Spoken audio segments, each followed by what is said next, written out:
Perfect. So, hi guys, welcome to another episode of Tech Bytes. Today's conversation is incredibly special because we are joined by someone who has shaped the global narrative of artificial intelligence, not just from a technical lens, but also from a human lens. Our guest needs little to no introduction. She has built AI systems at one of the top organizations like Microsoft, IBM, Amazon, and among others, some of the most influential AI ecosystems in the world. She leads the AI Leadership Institute, which we will get to know about more. She advises organizations across the globe on responsible AI, generative AI adoption, and how to build what she calls human centered intelligent systems.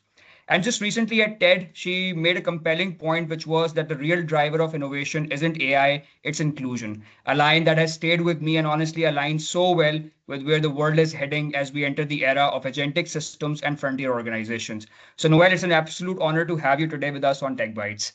Oh my gosh, I'm so excited. Thank you for that wonderful introduction.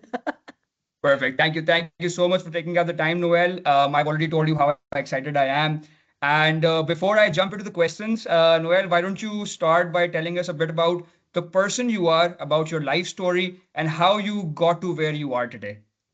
Yeah, absolutely. My journey, I guess, started a long time ago. I always joke about, it being the first time the world was going to end, right? Where we all were very nervous. And it was a time called Y2K. Not Some Yeah. people don't remember it, but I remember it very well because we thought it was over. We thought our technology would actually hurt us. And Yeah. so an entire fleet of humans were set to kind of make sure that that didn't happen. And I actually think that that's very aligned with the way we are right now with artificial intelligence. There's a lot of fear in the same way as it was back then. Yeah. But that introduction to artificial or into technology, emerging tech back then, really led me on a path. But my journey into AI and into inclusion even started with the birth of my son. I have six kids, but my first born child has Down syndrome. And I just remember the doctors at the time being like, the world's not kind to kids who have this condition. The world is less kind to adults who have this condition. And in my mind, as someone who just survived like Y2K, I was like, we can use tech for this. I can build a world that is more inclusive. I can create a world that's more accessible. And so I ended up climbing the ladder. If you go and take a look at me on LinkedIn, you'll see I kind of handcrafted my Yeah. career to work at these companies that would change the world for my son Absolutely. and for others like him, and also, of course, for the rest of us. But I ended up at Amazon as a principal cloud architect and was very interested in cloud and web services. That's kind of how I grew up. But I got an invitation to join the Amazon Alexa team. I was an early member of that team, like employee 10 on the skills and services team. Oh, wow. And that gave me an opportunity. Well, I had a chance to work on something that we had never seen anything like this before, right? Tech you could talk to, a box in Mhm. your kitchen that you would ask questions of and it would answer those questions.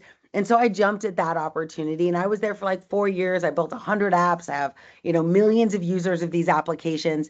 And but from there, I ended up going to Microsoft because what I did at Amazon is not only did I build these apps, one of the things I think is interesting is I was an anomaly of sorts, right? I was the only woman on the team for a long time, but I was also the only mom on the team at the time. I was the only caregiver. So I had a a different perspective on what I thought Alexa should be. And it Mhm. turned out that today my perspectives are now full categories on Alexa. But it Yeah. requires someone like us. Like if we have an interesting, unique idea, which many of us do, if we don't speak up, if we don't say something, right, it'll never show up in the products that we use every day. And so that's kind of what started me on my journey in AI. I ended up going to Microsoft, launching Microsoft AI, and then ended up starting my own company, which, as you mentioned, AI Leadership Institute, and now Yeah. my pride and joy. We would love to know a bit more about it. So for the audience members who might not know what the AI, Leadership Institute is all about, if you could shed some light on it. Absolutely. So, like 10 years ago, right after I joined Alexa, I actually realized that there was a huge gap in the decision makers' understanding of AI. So, I Mm. created the AI Leadership Institute long time ago. This is like old AI that I was talking about back then. But I built it because I believed that the first thing you had to do was go from the boardroom to the whiteboard to the keyboard with AI. Like, Cloud was the reverse. Cloud, we started kind of in the Mm. admin room and then eventually it bubbled up to the CEO and they're like, I guess. But AI is very different and it starts with executive sponsorship and leadership and ownership and Mhm. accountability, right? And so I created that company to first educate executives, but I believe in the entire organization getting educated. So it started off as a very, my company going into executive briefings, I influenced like $2 billion in AI sales just by educating them on what it could do for their business. This was like 2017, 2018. But then as I began to evolve, I realized, similar to your mission, like I was like, oh my goodness, wouldn't it be great if I could actually teach everyone AI? What if I could teach everyone to build AI systems that serve the world, that don't just serve these little niche, opportunities, that we change our perspective to build AI that serves everyone. Mhm. And so now we own, we have delivered, I think I've trained 3.4 million people on LinkedIn. Wow. Yeah, we've had massive success. We teach people how to build, actually fingers on a keyboard, become a doer, not a talker, right? Show versus tell, like take on a different persona. You don't just build a Yeah. PowerPoint anymore. You actually build a prototype and talk about what you build. And that persona we call AI solutions architecture, and it's my favorite role in the whole world. That's amazing. And that's an incredible journey because, and there are so many points in this that are very relevant to our discussion today as well. And they'll be coming up in the questions that I've planned for you. And it's like an inner battle that I'm fighting right now because there's so many things that I want to talk about right now. But then I know that, they are part of my later on questions. Yeah, So yeah, I yeah. am like, okay, Asif, please hold your horses. You're gonna Yeah. get there. And I love it. I there love was it. something, Noel, that gave me a lot of perspective and some goosebumps as well. The last line that you spoke about in your TEDx Yes. conversation, and I'm quoting you on this. You said that we are the first generation to teach machines how to talk, but we might be the last ones to teach it to listen. And that Yes. gave me goosebumps. You I got ended your goosebumps just conversation on saying that. Yeah. And another concept that was very pivotal in this entire conversation that you had was the clarity of thought. That is, Yes. and I feel a lot of times that's missing, and that's the key piece. Actually Absolutely. knowing what you're doing and what is the end goal that you want to achieve. You know. Yeah, absolutely. I mean, so we've got research now. We've been doing generative AI projects for 3 years. We've got Yeah. research that shows that 95% of these pilots are failing to ever achieve value. And when you look into those failures and you find out why they failed, it's not technical. Like the engineering is actually quite good. These models are getting Mhm. better every day.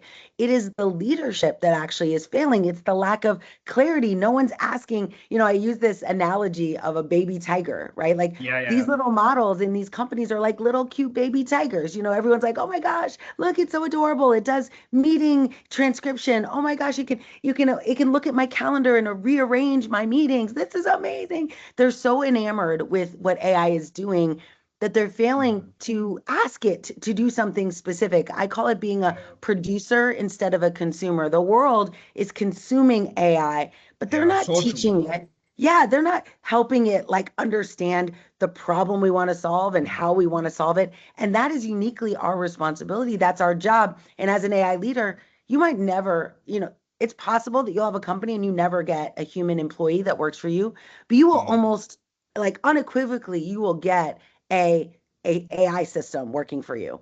And that requires better leadership than humans, right? A human can Absolutely. assume what you do. It Yeah. can assume your best Exactly. intention. But a model, you're going to have to be, like you said, clarity of thought. You're going to have to be so clear in what you want, so clear in how you'll measure success, right? That Yeah. without that clarity, the model, it will fail you. But worse, it'll fail the very people you're trying to help with your systems. Absolutely. That is so relevant. And I think what you just said also relates. I mean, if we sort of, just bring it down to a very basic level, when people talk about prompt engineering, that's I think a very basic example of what we just said. Okay, like when we talk about prompt engineering, I feel like it's always about the the input that the model is getting.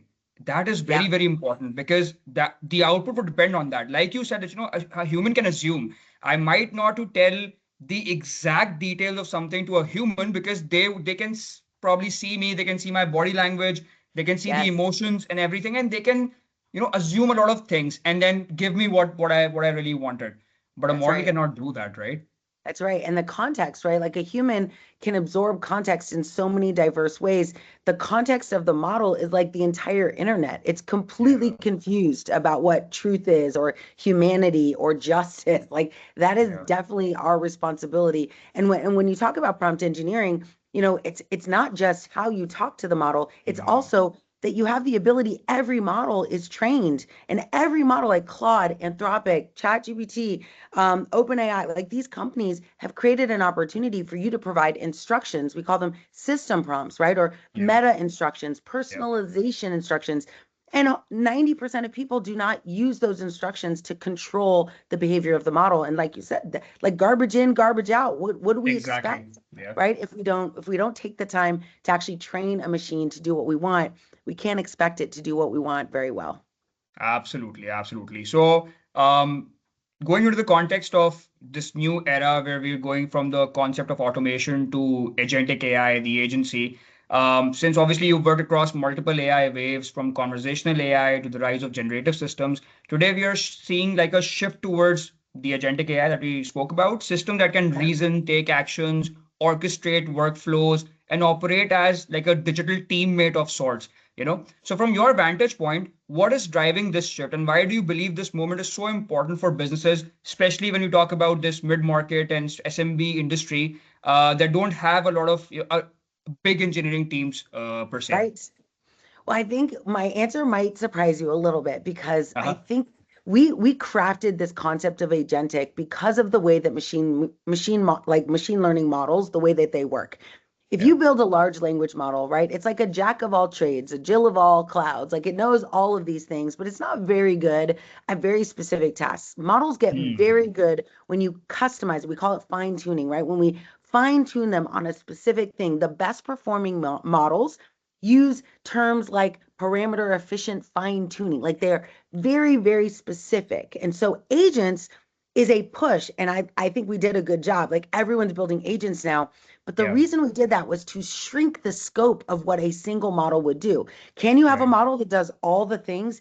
Yes, but an agent indicates that we're going to build tiny little models that do one thing very well. And then we're going to Hmm. orchestrate those models like web services orchestration back in the day, right? We're going to connect those models and create, we might even have a special agent whose job is to plan how these agents communicate, how they share information, how they stay secure. But I think what is the only real difference between building a traditional LLM, like LLMs like ChatGPT is also a big gigantic agent, right? You can attach it Hmm. tools, you can have it Exactly. do decisions.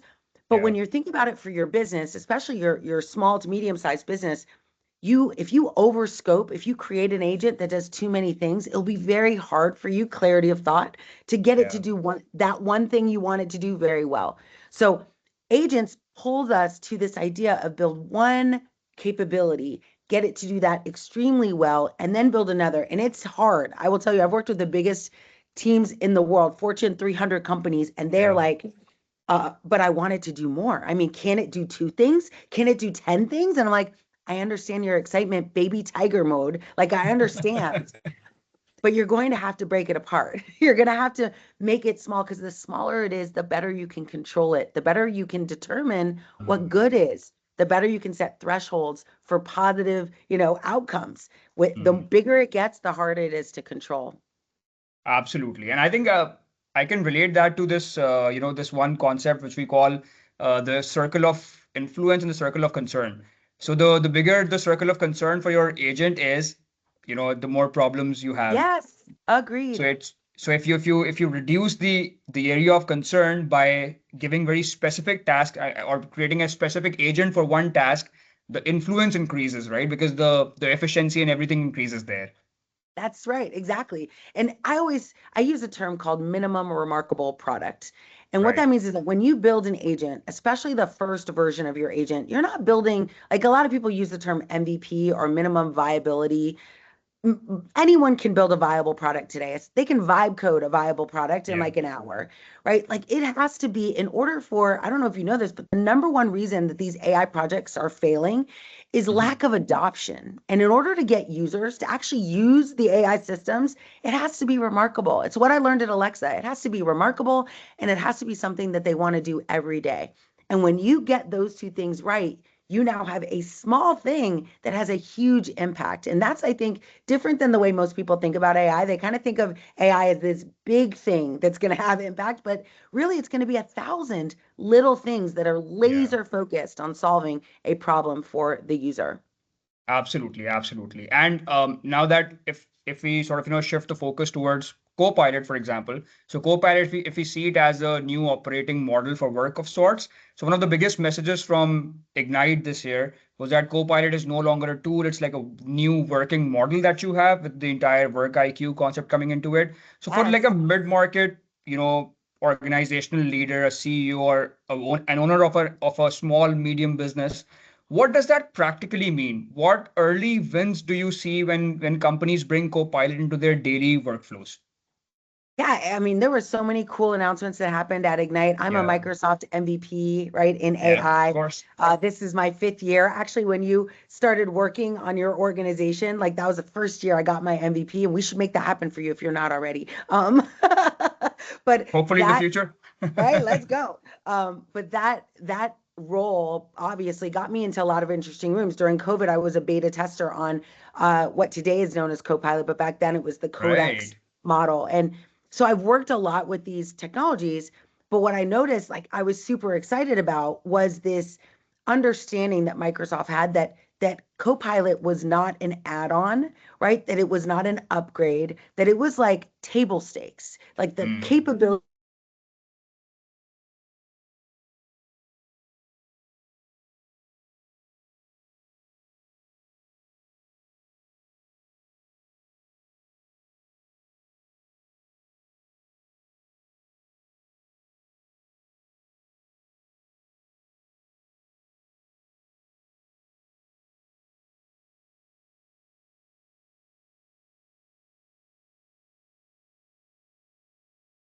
Noel, can you hear me?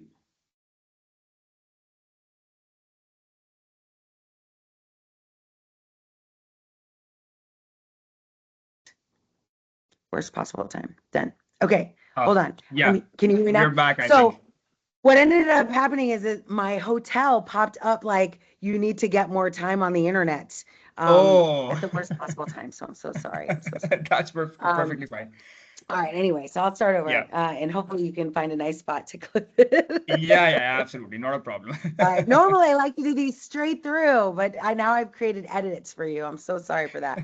All right, but we'll start right here. I'll be like. No problem. I think even if you ask me, I would let this go even because I want things to be organic and casual. So Yeah, I mean, yeah, this it is a is very true. organic thing. This can It's happen part of the anytime with anyone. conversation. Yeah, absolutely. Absolutely, absolutely. And it also normalizes it. Like it's totally fine. Like, like don't freak Exactly. out. Like we're good.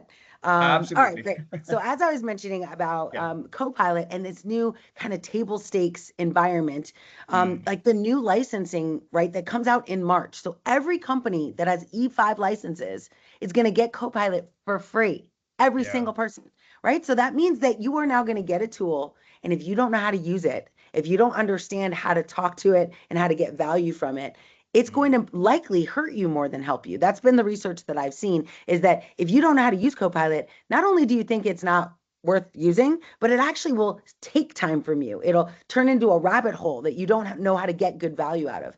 That's why I think absolutely. it's so important from a learning and development perspective. I call it, I have a framework called ARC, ARC, and it Mhm. starts with awareness, readiness, and competitive advantage, right? But awareness is key. You don't get to competitive advantage unless everyone knows how to use these tools. But to Agreed. go back to your question on like agents specifically and building Copilot agents, custom Copilots, every small business, there's 4 things that you can build right out of the gate that would immediately change your life. One is, and these are all kind of standardized agents, right? Like they're the templates are already provided. But like an HR agent, right? There's so Mm, much nonsense that HR people do in small businesses to like manage their employees when they'd much rather just focus on the humans, and they're focused on like benefits and like documents and PDFs and all of that, yeah. like to help them. And I won't give you all 4. You all can you can come back and ask us, but I'll give you at least one more.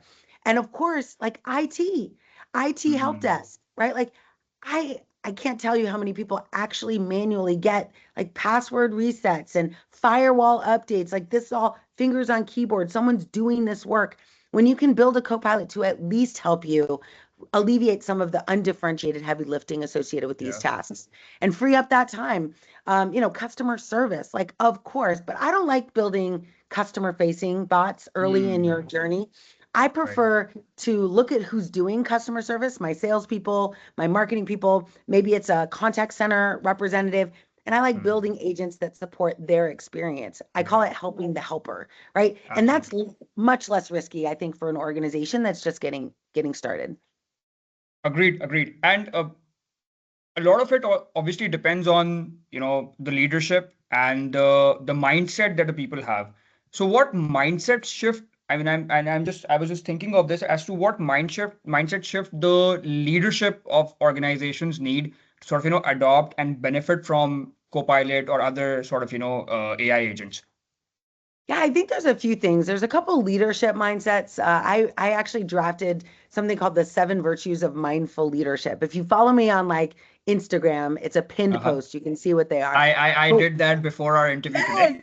Oh, amazing. So one of these virtues, and there's a bunch, but one of them is critical, and it's what we've been talking about, and it's so important, it's worth saying again, this concept of clarity over velocity, that in this world where you can vibe code a solution and give it to a client in a day, that clarity over velocity becomes more important. Like you need leadership to shift from, and let's face it, as a leader, especially one that's transactionally minded, if you find out you can build something in an hour, you're going to be like, let's build 1,000 of them. Let's go, like get it out the door.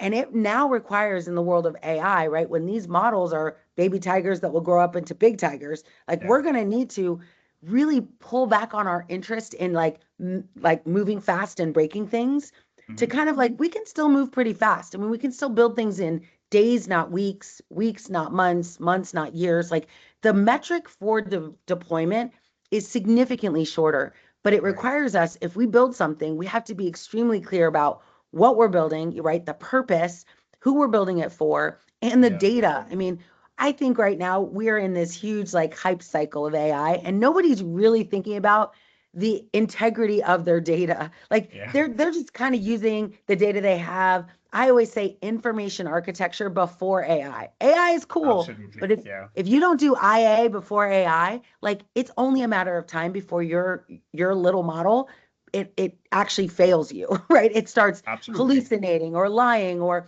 worse, it misinterprets your own data. So it's grounded in your data, but it creates correlations that you never thought was possible, and it actually isn't aligned with your business. So I think that is a big concern and a big opportunity really for organizations. And that's so true, Noel, because I was, what you just said makes so much sense that, so I've always been saying this. I mean, since I've always been like a at the business end of things. So my technical knowledge is, fairly sort of, not as much as sort of, the other people would have. But one thing that I've always observed is that, I feel like there's this bandwagon that everyone wants to just jump on. It's the AI bandwagon. And, everyone is just like, we want AI, we want AI, we want AI. And this is so true that nobody focuses on the kind of data that you have, the integrity of the data, how your data is set up, how your data is structured, because I mean, as a business provider, I mean, the kind of customers we work on, a lot of times they're small companies, and they have horrendous data practices, Right. and when we do these greenfield projects, when we're like, how are we going to sort of, deal with this? Because they have, I mean, even if they have data, a lot of times they it's not don't. usable. Even if it's not usable, exactly. And I don't know why don't people start focusing on that as a human being? If someone asks me questions and expects me to give an answer, my answers would be based on the knowledge that I've gained, on whatever I've observed in my life so far, my experiences. So why don't people take AI as a person? You're asking someone a question, you expect an answer. You need to give them good observations, you need to give them good experiences, and that comes in the form of structured data. That is so important. Yes, and I think that goes right to that concept of mindset. right? Your mindset Yeah. have to shift because you cannot rely like on a human. You could just like assume, presume, and hope that this human knows what you're talking about. And sometimes you can hire a unicorn, a rock star, and no matter how bad you are as a leader, that person is going to deliver for you. But the Yeah. mindset has to shift now that you can't just, ask a model to do something and expect it to do something good if you have not trained it to do that, if you have not customized the behavior of the model through system prompting, right? So that whole concept I think is new. But I think what is also one of the reasons that companies do this, and I've been doing this for, a decade, is that Yeah. it's kind of like I have 6 kids. It's kind of like feeding vegetables to kids. When you go, right, when you go talk to them about data, it's like broccoli. You're like, you have to do this. It's good for you and eat it, like lots of it every day. And they're like, I don't like broccoli. But what if, like, and this is the opportunity we have, right, as service providers. What if I could take that broccoli and shave it up into tiny little pieces and put it in brownie batter called a generative AI model? And I could serve them a minimum remarkable product like a cupcake. And there, but at the same time, I, as the provider, right? That's why you have to get trusted providers. As a provider, it's my responsibility to pull through that data work. They don't have to know how much I'm doing, but I'm going to fix their data as I'm building the cupcake that they're so interested in eating. Again, my kids have taught me many things, but that's probably my most valuable lesson is that most of the time, the stuff you have to do the most, it's like vegetables to kids, and you have to Yeah. find a way to serve it up in a new way. It doesn't mean the vegetables aren't there. We just don't make it the main course. Absolutely. And you know how my mother served me spinach? Yeah. She made me watch Popeye the Sailor Man. Oh, what? See, that's what I'm talking And that's about. how I agreed to eat spinach. You're like, And okay, I and want that. I want and when I that. when I grew to like a maybe 8 9 years old, then I realized what's happening with me, and I was like, this is a scam. And Yeah, from that day onward, I stopped eating spinach anymore. but that's all right. We got good years out of you of eating spinach out of you, so that's good. But that's a very similar model, I think, is like how do we approach the problem from a perspective that will get them to go, oh, I see why this is necessary. And that's why we always say the two things you focus on when you're building like an agent is either revenue generation, which is my favorite, right? How do you grow your organization? How do you get more customers, open your funnel, right? Yeah, Like you have an opportunity for massive affluence in this moment absolutely. because of the technology. But some organizations are like local governments, and they're not about the revenue generation. They're about serving their residents, they're about serving their community. And so now it's more about I only have so many employees. How can I get them to do more? So it's a productivity play. But the critical thing is to know where you are and find like that's their cupcake, right? Is if you generate more customers for me, I will deal with the nonsense of pulling my data together. And I'll Right. tell you, one of the simplest things is just doing a file audit, like a file audit. Most people don't even know what they have in their Yeah, SharePoint or their Google Drive empire. Like they absolutely. have no idea what's in there. So just doing an audit and having a team, like your organization, like just let you know what's in there so that you can build the right solutions with the right information. It's critical. Right, absolutely. And the next question transcends from this conversation only. And it's like, I mean, my origins are from Pakistan, and Pakistan, as you know, is a developing economy. And when I go back home and when I see the corporate space in Pakistan today, it's very different from the corporate space or the business space of US. US obviously is a very mature market, I would say, in terms of adopting all of these new technologies. Developing economies are far behind. But I see that a lot of times organizations in today's world, they still think that adopting AI is sort of embedding some sort of chatbot into their systems or services or whatever. But do you think that a good starting point for like a small business or a mid-market company or companies in the developing sectors is now with the entire transformation of the concept of agents? Do you think that's a good starting point for them? Is if that's their if their goal is to adopt AI, so do you think that the Copilot agent or any agent is a good starting point for them now? Yeah, especially if I mean, if they're on a Microsoft ecosystem, like it is Yeah, embedded. And like you said, like work IQ changes everything. And I also encourage exactly. organizations that were looking and using Copilot like 2 years ago, right? When we were Mhm. doing we were pushing vegetables to kids, like eat this, you'll like it, try it. But it wasn't what it is today. And I always say, like, every AI system gets better and better and better. And Copilot today with Work IQ and Agent HQ and all of these capabilities that Microsoft has been building for 8 years, it now comes together to actually, I mean, I for the first time asked my Copilot agent to help me based on an email schedule something in my calendar. And it would Right. always frustrate me, right? Where I would be like, hey, Copilot, can you do this? And 2 years ago, it would be like, I can't see your email. And I'm like, Yeah. well, what good are you then? Like, but all of that has changed now. And that's why it's a new opportunity, like the Exactly. opportunity for you to integrate systems. And if you are on a Microsoft ecosystem, they're already integrated. The knowledge Yeah. base is already connected. So it is the best place to start because your barrier to entry is super low. The hard part is figuring out what specific problem you're going to want to solve for. And that's why I Right. always go to like HR, IT, customer experience, support tickets, like things that are, like they're not mission critical. It's not going to change your whole business if you fix it. But if you fix it, someone in your organization is going to be like, oh my gosh, that's awesome. How do we do more of that? How do you get your whole employee base to get excited about this? You build them little agents that make their jobs easier, right? You're not trying to create an agent that's going to solve your company's problems. You're trying to create agents that empower your humans. That's why I love Microsoft's mission, right? Is to empower everyone on the planet to do more. And it's been their Absolutely. mission long before Copilot. Like that has Yeah. always been their mission, but it has brought them to this point where they've given us this tool, this set of tools that allow us to empower the humans. That means and I think this might surprise some people, like as a leader, my job is to know my humans, know what their Hmm. limitations are, know what they don't like to do, and build agents that complement that work. Right. Because now it's kind of like, your journey, probably the listeners know you, but like your journey is exactly that. Like you start in one place. If you don't do what you love, if you don't do what you care about, the work that you like doing, you will grow disengaged. You will eventually leave the Absolutely. organization and it will cost your Yep. company, lots and lots of resources. And so the best thing you can do is just build AI that serves the people you've already invested in and hired.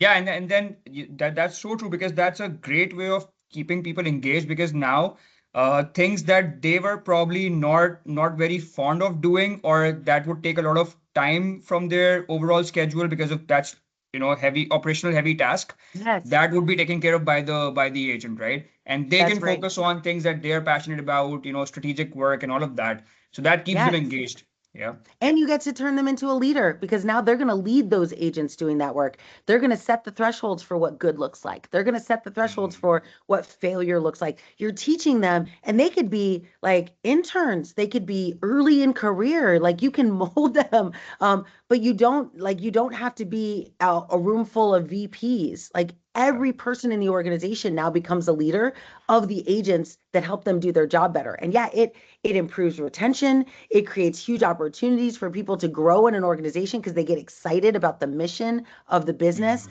Yeah, I mean, it's a huge virtuous, Jeff Bezos calls it a flywheel. It's a Yeah. virtuous cycle, a flywheel that once you build AI that helps your employees start innovating on behalf of your company, and they build more agents that spin that wheel. And that's where massive growth in a short period of time really comes from. Absolutely. And I would love to sort of, take your advice for since we're talking about the Microsoft ecosystem. So obviously the role of partners like us, it becomes very important working with the customers in the field. I was thinking that, for partners who are like working in the mid-market or SMB market, I was talking to one of the customers and this came to my mind that, when you're sort of, trying to show them the value of this entire AI movement would bring. I thought that one of my customers, I told him that if you want to start off from somewhere, why don't you do this? I'm not asking you to sort of have it for everyone in the company. So why That's don't you right. do this that you make like a 5 member or like a 10 member AI adoption team, right, in your organization, and you give them the accesses. So talking about the licenses of course, giving them the complete Yes. access for AI, for all their applications, so that get that and let them use it, and let them use it over a period of, let's say, 3 months, and see Yep. how what happens, what's their reaction, how their productivity levels increase. And if you see that by adopting this has been a positive shift into everything, then that's the time for you. Then you can probably expand and then have it for the entire organization, probably, So I Yeah. think that's also a good way to sort of, just give them the look and feel of it and then make them have it in the long term. Yeah. Absolutely. The only I would just ensure, and I think you do this, is Yeah. that you have to teach them how to use it. You cannot just give them the license. I've Exactly. watched Absolutely. people do this for the last 3 years of Copilot's life. You just give Copilot to people, and they actually will come back and go, "It's worthless. I can't use it. I don't know. Like it actually wastes more time than it creates." And people who Yeah. say that, it means that they have not been taught how to produce good results with AI. They haven't been taught prompt engineering. They haven't been taught how to use chain of thought prompting or like fine tuning. Like they have no concepts of how to actually get good results from their AI. And so the first thing I encourage you to do is give those licenses to these people, but a very close second is then give them the luxury of knowing how to use it, provide them Yeah. training. Like that's part of the partnership is we'll help you. Like let us help you train your people, but don't just give them a license and expect magic to happen. Like it does require that awareness piece is so critical for the readiness to actually occur. Absolutely. And obviously another concept that customers or generally people would be very interested in would be the ROI of what's the ROI of all the AI that we're implementing. And especially for smaller organizations, obviously every dollar that they spend is very important for them. So, Yes. how their focus is as to how little can we spend and get the fastest and most gains out of it as well. So, what's your take on the entire ROI of all these AI, movements that we're having? And then I would also want you to shed some light on the concept of efficient cloud management. So I was in another, episode of Tech Bytes. I was interviewing Michael Flanagan, who was the founder of the FinOps Toolkit in Microsoft. So, our conversation was based around the efficiencies of cloud management and how we can do cost optimization. And you're also, someone who talks a lot about cost optimization. So what's your sort of, overall take on that? Yeah, absolutely. I think the first thing that I always think about when organizations, as they start going down this path Yeah. is that it's really important. Number one, as we mentioned, like it's really important to have kind of an understanding of like clarity of what you want. But here's the good Mhm. news. You don't have to start like by yourself. There is research. And this is my favorite. I'm sure you're familiar with this report. Every year, Microsoft partners with the IDC and they do a research study on a Yeah. bunch of projects that Microsoft has done. Thousands, right? I think the first version of the study was like 400 projects. Last time it was 843. This year it'll be 2,500. But Yeah. what they've uncovered, like last year, over the last 24 months, what they uncovered was for every dollar you invested into a responsibly built AI, project based on the Microsoft responsible standard, right? Like it's grounded in a specific way of doing things. But for every dollar you invest, you can get $3.7 back. And Wow. there were a few use cases that you could get 10x back. So for every dollar you put in, you get $10 back. So imagine if you will, I go to a company and I'm like, hey, we're going to invest $1 million. And not in a year, but in 6 months, I can generate $10 million back for them in value. Now, I think it's important to understand that return on investment is often a calculation of value, not Mhm. revenue, right? It's Yeah. not Very directly true. tied to, right? We made this customer paid us this much more. But value is just as important. Like if I can increase the value of your organization by $10 million and you only had to do it with $1 million, you would make that bet every day. You would borrow from your friends to get $1 million to make that bet. And so that I think is the good news is that there's actually research now that shows if you build in a certain way, and that IDC report is available. I'll send it to you if you don't have it, so you can include it maybe in the show notes. But Sure. that IDC, it's about to come out again, but the last Mhm. one came out at the end of 2024. But this IDC report gives you like it's a relief to know that you're not the first, you're not the pioneer. Like there is now hundreds and hundreds of examples of companies that have gained this ROI. Mhm. 3.7x is the average ROI. So if you're not seeing that, and I guess what that means also is that as a company, when you build a small, remarkable product, you have to set a baseline for it and identify like what are we currently doing now? How much time does it take now? How much money are we making now? How much value is created now? So that when Right. you add this agent, you can determine the delta, right? Like you can actually say, oh, look, we did get 3.7x return. It is not hard to do, but it is specific. It's kind of like cybersecurity. Like companies that suffer, right, from cybersecurity, it's not because what they needed to do was special and that they missed some special ingredients. It's just that they neglected to do the basics. The And basics, that's true exactly. about AI, is that you just need to do the basics. And that, like obviously we start the basics and make it very fancy, but that's where it starts. It doesn't have to be complex. It doesn't have to be the hardest thing you're going to do. It has to be something pretty basic, but highly remarkable. And of course, have a metric that you can use to measure success. Amazing. And so Noel, a thought that comes to mind after all of that discussion was like, in the beginning also we talked about the idea of a frontier organization. So what exactly, in your perspective, is the idea of a frontier organization? How can organizations become a frontier organization? Is that, I mean, like if we look at the all the announcements and the ideas that were shared in the conversation there, it was more about using those tools and the entire idea of work IQ, fabric IQ, and all those other IQs. But I would, from an AI expert's point of view, I would want to take your sort of perspective on what exactly is a frontier organization, and how can organizations become a frontier organization.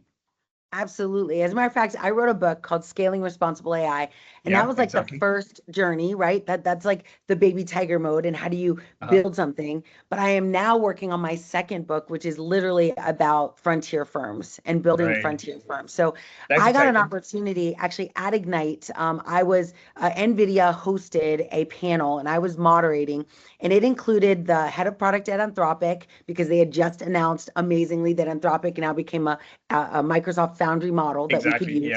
Yeah. Yep. But also the head of product at Cohere, the head of product at Hugging Face, right? And then one of the executives at Decagon, which is some services company. But what I loved about that was that they were very much aligned with this concept of a frontier firm, but they were demonstrating it. And what that meant is Mhm. like none of those companies were like Anthropic, Hugging Face, like none of those companies are decade old companies. They're Yeah. all relatively new companies. And this is what I think is exciting about small to medium sized businesses, right? Is that Frontier Firm is your opportunity to actually take advantage of technology that the biggest companies in the world are using. Like the access to these AI models is democratized. It's available to everyone and everyone pays the same. And so you now have the ability, if you have the right human ingenuity, you can use these models to do things in a way. And the best thing about being smaller and more nimble, even at 100 million, you're more nimble than a $5 trillion company, is that you can use Agreed. this technology to meet the needs of your customer in an Mhm. extremely innovative way. And I actually think it goes back to what you said about this team. Like go into your organization and find your innovators. I Yeah. always say create a community of interest, create a community of practice. Like don't assign them any work. Just give them a little bit of time to just innovate on behalf of your customers. And a frontier firm is a firm that has dedicated resources, human time to thinking about, okay, Claude just released a new model. What problems can I solve with that? Can I use that in a certain way? Hugging Face Mhm. just released a new, model or a model architecture. Now, I mean, there are thousands of models.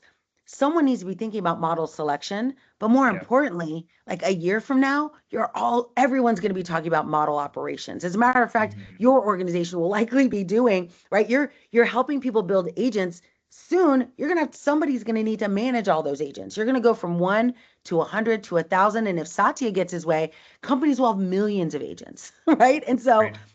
who's going to manage that and who's going to own that? And I think a frontier organization is the organization that right now is thinking about that problem because we are getting there faster than we think. Within 5 years, the models we're using today will be 1 million times better.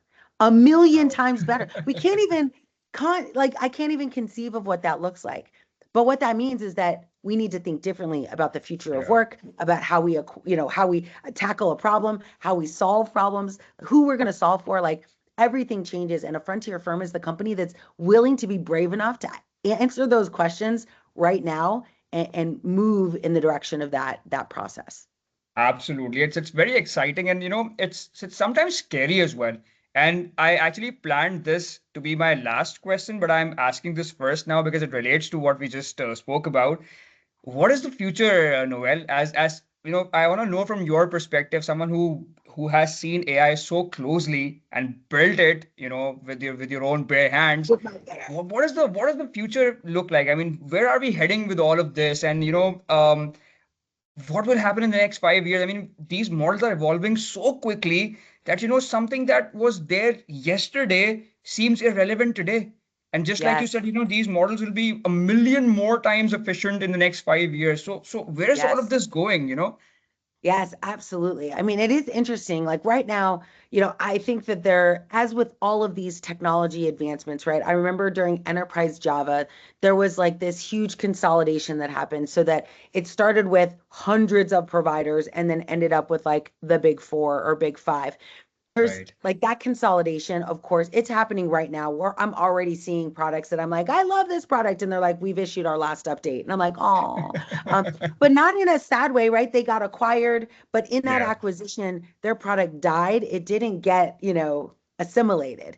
And so I think there is this consolidation that will happen. But I want to share with you what I think is going to happen, like to us, right? To humans, Hmm. because I'm already seeing this. I always look at like Anthropic and Meta and how they're running their organizations. And as a sign of where we're going to be, maybe 18 months from now or 2 years from now, who knows, maybe 6 months from now. Yeah. But what they are doing today is they're looking at their organizations and they're taking, just like you had mentioned with this special team, they're taking directors and above. And rather than giving them access to a license that's generic, they are investing in custom co-pilots for each Right. individual at the role level.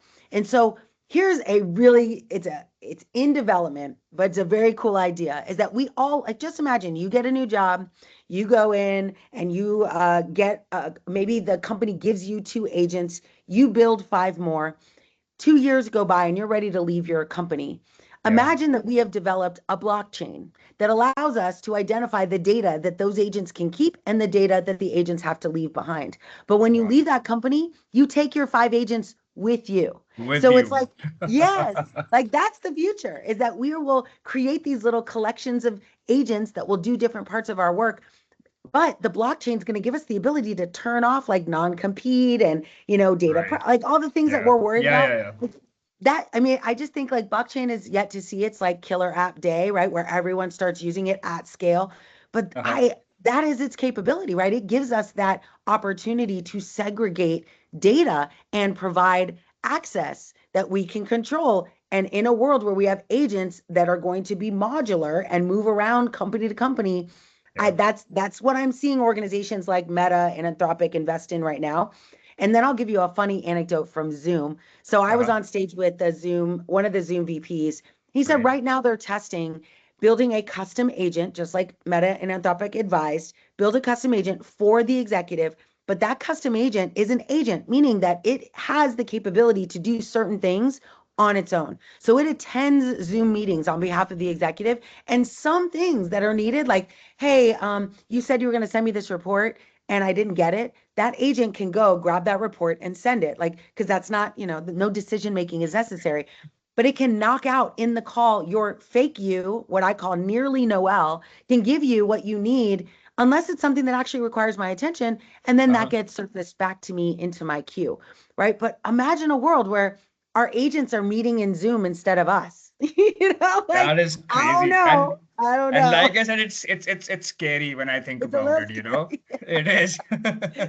Yeah, it's a little I don't scary. I wouldn't want to give my agent that much of Yeah, authority. right. Exactly. But it's funny because you think about like back in the day, like the elevator, and when they had humans like actually operating the elevator, and the first time the human wasn't in there, that person who's in the elevator is like, is this going to be okay? I think we Yeah, might die, right? Like, and that's absolutely. kind of the moment we're in right now, is we can't fathom like this relationship, this symbiosis with AI.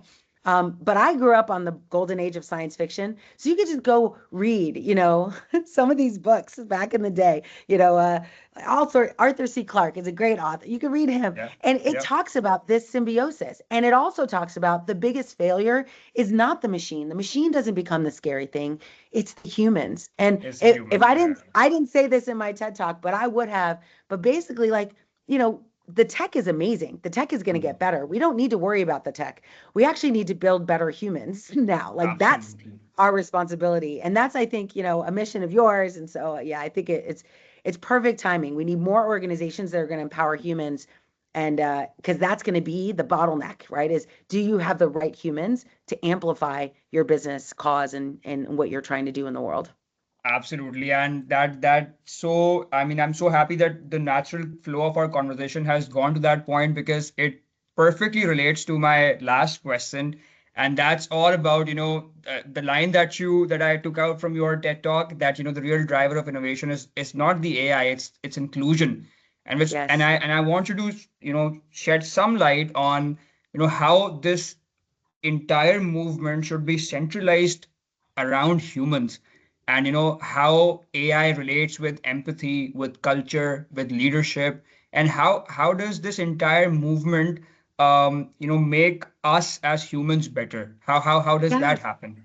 Absolutely. I always love to tell stories of successful companies and Yeah. that have done this well. And you remember I mentioned my son Max, he has Down Yep. syndrome. He's 20 Yep. years old now. He's, about to become like part of the workforce. And there's a company that actually employs intentionally as part of their core values, employs people with Down syndrome and people with cognitive disabilities. That's And in the amazing. US, it's called Goodwill. You might know Yeah. it. It's where you Yeah. like Yeah. donate your stuff. And so they Yeah. Yeah. employ Yeah. people with cognitive disabilities and they help them do things. And if you think about it from an AI perspective, right, they're the first company who could be like, well, we don't have to do that anymore. We could just use AI. We don't have to hire people with disabilities, but that's their core ethos is to Yeah. support this community. And so what they did is they ended up building with Azure, they built a computer vision model. They implemented it on an iPad. They gave it to their employees, and it allowed their employees that had, different abilities to actually get better at their job. So now they could take pictures of a t-shirt or of a pair of jeans and it would say, oh, this is Tommy Hilfiger versus this is Target brand. It would tell them, oh, this is Sage and this is Evergreen. It would tell them colors and things that they wouldn't necessarily know, but it would assist them in doing the work of placement, pricing. And what they found is when they empowered those people, those humans in their organization, not get rid of them, when they empowered them, their revenue went up. They saw 45% improvement in their organization. They see a long tail of revenue growth, millions of dollars, right? Like this is I always like to tell people it is possible to build safely, responsibly, inclusively, and profitably. And they proved it. And now they were just an example as the CEO of Orange County that drove that. But now every other like CEO is like, well, I want to do that. I want to Yeah. empower the very people we're trying to serve. I want to make them better at their job. And if I can make an extra $3 million on the bottom line as a result of that, oh my God, everybody wins. And that's, I think, the moral of the story is with the right leadership, everybody wins. Like we Absolutely. don't see massive systemic unemployment. We see empowering of humans. And here's the fun thing about humans. You don't know what their lived experience is. I mean, no Mhm. one knew when I was at Alexa, people didn't know why I was building the apps I was building. Yeah. They didn't know Yeah. I had a son with Down syndrome. I wasn't sharing my life the way I do now. And so like they didn't know that, but I was innovating. I was creating mindfulness applications. I was generating the mindfulness and wellness category on Alexa. Everyone thought nobody needed it. Everyone Yeah. was like, who needs mindfulness in the kitchen? But I knew because I needed it. And that's Yeah. what inclusion brings you is that ideas will come. You as the leader might be like, I don't even know if that's a good idea, but empower your people, right? And Mhm. amplify their ideas, and they will bring more abundance to your organization than you ever thought possible. And AI is the acceleration tool for that abundance. Absolutely, absolutely. That's so beautiful, Noel. And I think purpose stays at the core of every Yes, movement, right? yes, yes. Just like you said. Perfect. Any any last piece of advice for our listeners, for the audience, Noel? I always encourage you not to build alone. There's lots of communities out there, but don't build alone. I have a free community called I Love AI. You're welcome to join us, but there are hundreds. Find a local community. Go to meetup.com, right? Like join, have conversations. In the world of AI, the most important thing you will find, and we're seeing this in events all over the world, is that people want to get like face to face. We want to hear that other people are doing things. So that's the first thing, is find a community.